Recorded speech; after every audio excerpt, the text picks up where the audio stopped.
नमस्कार बालमित्रांनो.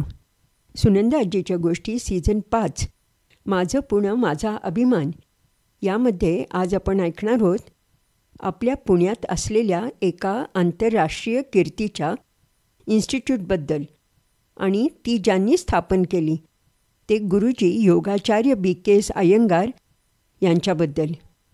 या संस्थेला आता 50 वर्ष पूर्ण होत आहेत. या संस्थेने गुरुजींच्या मार्गदर्शनाखाली देशाविदेशात अनेक शिष्य घडवले आणि एवढंच नाही तर भारताचं नावही योगाभ्यासात सर्वदूर पसरवलं. तर आता ऐकूया या रमामणी अय्यंगार मेमोरियल योग इन्स्टिट्यूट याबद्दल. पण त्यापूर्वी आपण ऐकणार आहोत अरुणा राठी यांनी लिहिलेली ही छोटीशी कविता. भारतासी भूषण लाभले योगगुरु अय्यंगार, पद्मविभूषण लेणे देऊन गेला योगाचा प्रचार. शास्त्रशुद्ध अन विविध आयुधे करीती आसने साकार, 7 समुद्रा पल्याड करती सकलही अंगीकार. तर आता ऐकूया रमामणी अय्यंगार मेमोरियल योग इन्स्टिट्यूट याबद्दल. BKS अय्यंगार यांचं पूर्ण नाव आहे बेल्लूर कृष्णमाचार सुंदरराजा. जन्म झाला 14 डिसेंबर 1918 त्यावेळचं स्टेट ऑफ मैसूर त्यामध्ये बेल्लूर नावाचं एक छोटंसं खेडं होतं. या खेड्यात त्यांचा जन्म झाला. आईचं नाव शेषम्मा आणि वडील सुंदरराज. त्यांना 15 अपत्य झाली आणि गुरुजी हे त्यातलं 11वं अपत्य. गुरुजींचे वडील शिक्षक होते.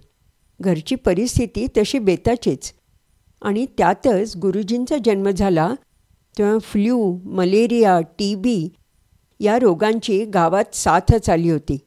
त्यामुळे गुरुजींना जन्मतःच TBने पछाडलं. त्यामुळे अशक्तपणाही खूपच, प्रतिकारशक्ती जणू नाहीच. त्याबद्दल गुरुजी त्यांच्या एका पुस्तकात म्हणतात की जणू हातापायाच्या काड्या आणि पोटाचा नगारा अशी त्यांची शरीरयष्टी होती. त्यांचं डोकंही त्यांना वर उचलता येत नव्हतं. पण प्रत्येक गोष्टीत काही ना काहीतरी मार्ग निघतोच की नाही. एकीकडे गुरुजींचं जमेल तसं शिक्षण चालू होतं आणि त्यातच 1934 गुरुजींचे मेव्हणे T. कृष्णम्माचार्य म्हणजे तिरुमलाई कृष्णम्माचार्य त्यांच्या घरी आले. तेव्हा गुरुजींचं वय होतं 16 वर्षाचं. या मुलाला मी माझ्याबरोबर नेतो आणि बघूया योगासनाच्या अभ्यासाने, व्यायामाने याच्या तब्येतीत काही फरक पडतोय का ते. आणि गुरुजींच्या सांगण्याप्रमाणे तो त्यांच्या आयुष्यातला कलाटणी देणारा निर्णय ठरला. T. कृष्णम्माचार्य यांच्याकडे गुरुजींनी योगसाधना करायला सुरुवात केली आणि एवढंच नाही तर त्यांच्याबरोबर अनेक ठिकाणी योगाची प्रात्यक्षिकेही दिली. त्यातच त्यांची गाठ पडली पुण्याचे civil surgeon doctor V. Gokhale यांच्याशी. डॉक्टर गोखले हे योगाची प्रात्यक्षिकं बघायला धारवाडला आले होते. तेव्हा गुरुजी होते अवघ्या 18 वर्षाचे. साल होतं 1937 आणि डॉक्टर गोखले यांच्या विनंतीवरून आणि आपले गुरु T. कृष्णम्माचार्य यांच्या आज्ञेने गुरुजींचं वास्तव्य पुण्यात हललं आणि पुढे पुणे हीच त्यांच्यासाठी कर्मभूमी ठरली. नवीन शहर, नवीन लोक, खाण्यापिण्याचे हाल, एकीकडे योगासनाचा अभ्यास, अशी सुरुवात तर झाली. सुरुवातीला पुण्याच्या महात्मा गांधी रोडवरती एका अगदी एकलकोंड्या घरात गुरुजींना राहायला जागा मिळाली. नंतर एका खानावळवाल्याच्या मालकाशी ओळख झाली आणि गुरुजी त्याच्याकडे राहायला गेले. दरम्यान नूतन मराठी विद्यालय, SP कॉलेज, वाडिया कॉलेज अशा पुण्यातल्या वेगवेगळ्या ठिकाणी योगाची प्रात्यक्षिकं देणं, योगसाधना शिकवणं इत्यादी गोष्टी सुरू झाल्या. गुरुजींची तब्येत हळूहळू सुधारायला लागली होती आणि त्यांचे गुरु T. कृष्णम्माचारी यांच्या मार्गदर्शनाखाली योगासनाचा सराव तर जोरात सुरू होता. हळूहळू गुरुजी त्यात अगदी पारंगत झाले. त्यानंतर गुरुजींचं वास्तव्य पुण्यातल्या सुभाषनगर नावाच्या एका वसाहतीत स्थिर झालं. गुरुजींचा विवाह झाला 1943 साली बेल्लूर जवळच राहणाऱ्या एका लहानशा खेड्यात राहिलेल्या रमामणी यांच्याशी. आता मात्र गुरुजींचं पुणं हे खरोखर कर्मभूमी ठरू लागली होती. योगसाधना चांगलीच वेगाने पसरू लागली होती. योगाचा खऱ्या अर्थाने प्रचार आणि प्रसार पूर्ण देशभर सुरू झाला. त्यातच 1952 साली गुरुजींची गाठ पडली आंतरराष्ट्रीय ख्यातीचे व्हायोलिन वादक यहुदी मेनुहीन यांच्याशी. त्यांना असणारा निद्रानाशासारखा त्रास योगसाधनेने गुरुजींनी बरा केला आणि मग त्यांच्या बोलवण्यावरून 1954 गुरुजींचं पहिलं पाऊल विदेशात पडलं. तो देश होता स्वित्झर्लंड. आणि मग योगाच्या प्रसारात गुरुजींनी मागे वळून पाहिलेच नाही. देशाविदेशात योगाची प्रात्यक्षिकं, भाषणं, लेख, आसनांचे उपयोग यामुळे गुरुजींना खूप मोठा शिष्यवर्ग मिळाला. नंतर 1956 साली अमेरिकेमधील रोड आयलँड्स आणि अशा इतर अनेक ठिकाणी गुरुजी गेले, अनेक देश पादाक्रांत केले आणि आपल्या अगदी अस्सल भारतीय योग साधनेचा ठसा त्यांनी जगभर उमटवला. 1966 गुरुजींनी लिहिलेलं पहिलं पुस्तक द लाईट ऑन योगा प्रकाशित झालं. ह्या पुस्तकाच्या जवळजवळ 3 लाख कॉपीज विकल्या गेल्या. आंतरराष्ट्रीय बाजारपेठेत हे एक उत्तम पुस्तक म्हणून नावारूपाला आलं. एकूण 17 भाषात, म्हणजे काही भारतीय भाषा तर काही विदेशी भाषा, यामध्ये त्याचे अनुवाद झाले.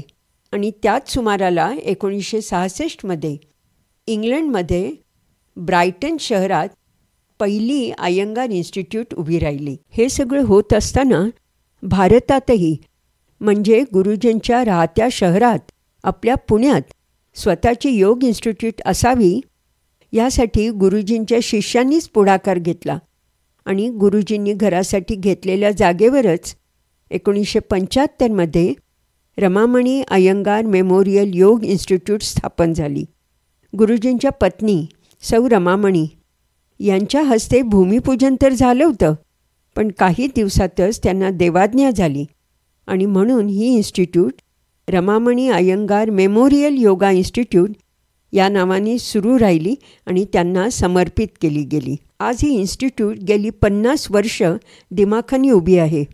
गुरुजींच्या मार्गदर्शनाखाली तयार झालेले 30-40 शिक्षक आणि देशातील परदेशातील 2000हून जास्त विद्यार्थी, स्त्री पुरुष योगसाधनेचा अभ्यास करून स्वतःचे आरोग्य, स्वास्थ्य अगदी उत्तम ठेवत आहेत.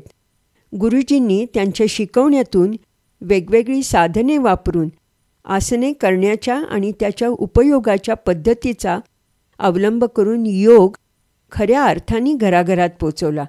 ते स्वतः क्लासिकल योगसाधना करत जरी असले तरी योगाची गोडी वाढावी, प्रसार व्हावा आणि मुख्य म्हणजे त्याचा उपयोगही व्हावा म्हणून त्यांनी उपशास्त्रीय योगसाधना शिकवायचीही सुरुवात केली.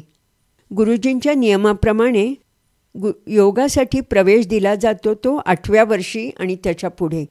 पण सुरुवातीला ही मुलं बघून बघून आसनं करतात, हळूहळू शिकतात आणि मग मूळ साहित्याचा आधार घेऊन त्यांची प्रगती करतात. एकीकडे गुरुजींनी योगावर, योगसाधनेवर, त्याच्या उपयुक्ततेवर लाईट ऑन प्राणायाम, योगोपचार, बॉडी अँड सोल यासारखी अनेक मार्गदर्शनपर पुस्तकं लिहिली जी जगाच्या कानाकोपऱ्यात अजूनही वाचली जातात.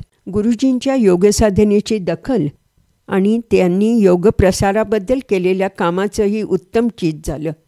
सरकार दरबारी त्यांच्या या कामाची दखल घेतली गेली आणि गुरुजींना 1991 पद्मश्री, 2002 पद्मभूषण तर 2014 पद्मविभूषण अशा मानाच्या पुरस्कारांनी त्यांचा गौरव करण्यात आला.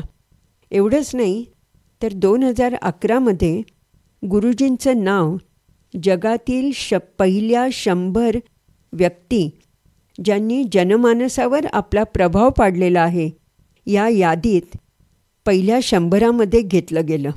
तसंच चीनमध्ये 2011 सालीच त्यांच्या नावाचा एक पोस्टल स्टॅम्प रिलीज करण्यात आला आणि या समारंभामध्ये गुरुजींचे जवळजवळ 30,000 शिष्य जे खुद्द चीनच्या वेगवेगळ्या 57 शहरातून एकत्र तिथे आले होते आणि त्यांनी उत्तम प्रकारे हा कार्यक्रम साजरा केला.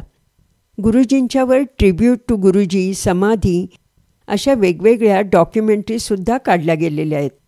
गुरुजींनी हे सगळं होत असताना त्यांचं सामाजिक भानही अतिशय उत्तमप्रमाणे जपलं आहे.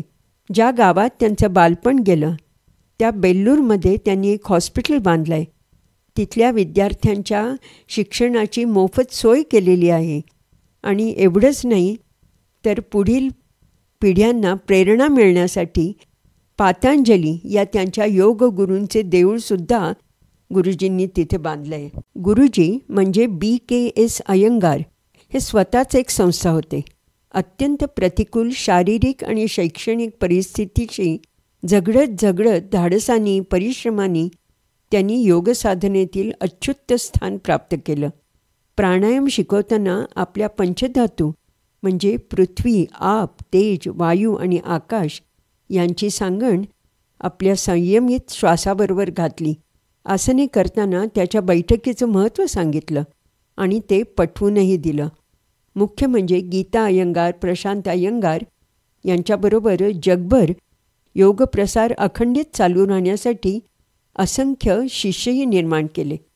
आणि हे सगळं झाल्यावरच जणू काही या योग महर्षींनी जगाचा निरोप घेतला 20 ऑगस्ट 2014 या रोजी.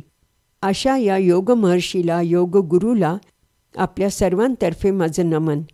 गोष्ट तर आता इथे संपली. गोष्ट शेअर करा, लाईक करा, चॅनेल सबस्क्राईब करा आणि आता थोडंफार का होईना योग साधनेची सुरुवातसुद्धा करा. भेटूया आता पुढच्या महिन्यात अजून एखादी छानशी गोष्ट घेऊन. तोपर्यंत धन्यवाद.